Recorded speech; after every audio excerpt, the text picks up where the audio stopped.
jamendo.com.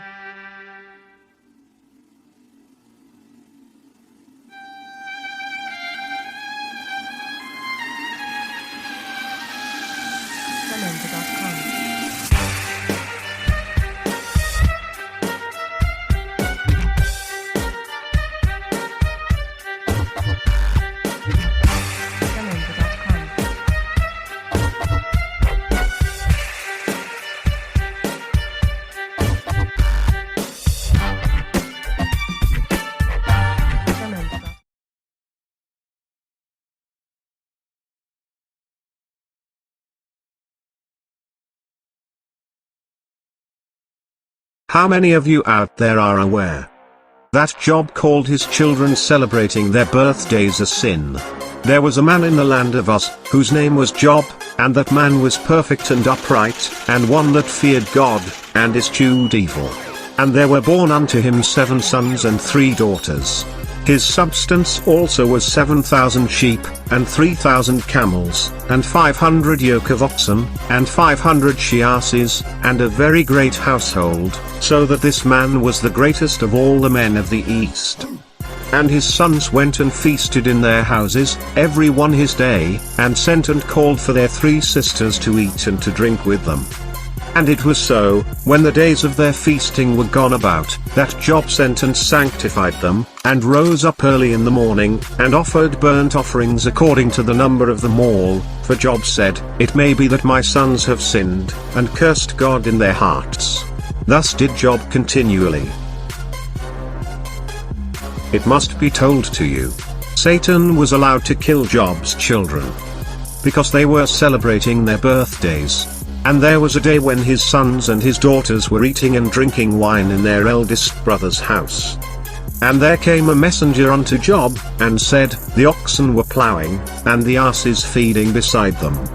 And the Sabaeans fell upon them, and took them away. Yea, they have slain the servants with the edge of the sword, and I only am escaped alone to tell thee. While he was yet speaking, there came also another, and said, The fire of God is fallen from heaven, and hath burned up the sheep, and the servants, and consumed them, and I only am escaped alone to tell thee. While he was yet speaking, there came also another, and said, The Chaldeans made out 3 bands, and fell upon the camels, and have carried them away, yea, and slain the servants with the edge of the sword, and I only am escaped alone to tell thee. While he was yet speaking, there came also another, and said, Thy sons and thy daughters were eating and drinking wine in their eldest brother's house. And, behold, there came a great wind from the wilderness, and smote the 4 corners of the house, and it fell upon the young men, and they are dead, and I only am escaped alone to tell thee. Then Job arose, and rent his mantle, and shaved his head, and fell down upon the ground, and worshipped. And said, Naked came I out of my mother's womb, and naked shall I return thither. The Lord gave, and the Lord hath taken away, blessed be the name of the Lord. In all this Job sinned not, nor charged God foolishly. Job said that his sons had indeed sinned and cursed God in their hearts. Celebrating birthdays causes us to break the first commandment that says, Thou shalt not have no other gods before me. If we are the gods unto whom the word of God came, then it stands to reason. When we celebrate each other's birthday, we are in effect worshipping each other. It all started with the Egyptians.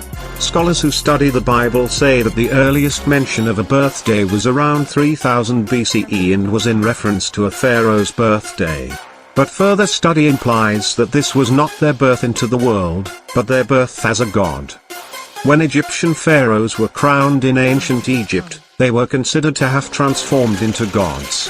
This was a moment in their lives that became more important than even their physical birth. Pagans, such as the ancient Greeks, believed that each person had a spirit that was present on the day of his or her birth. This spirit kept watch and had a mystic relation with the god on whose birthday that particular individual was born.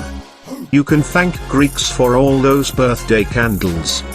Gods and goddesses were a huge part of Greek culture. Greeks offered many tributes and sacrifices to appease these gods. The lunar goddess, Artemis, was no different. As a tribute to her, the Greeks would offer up moon-shaped cakes adorned with lit candles to recreate the glowing radiance of the moon and Artemis' perceived beauty. The candles also symbolized the sending of a signal or prayer. Blowing out the candles with a wish is another way of sending that message to the gods. Birthdays first started as a form of protection. It is assumed that the Greeks adopted the Egyptian tradition of celebrating the birth of a god.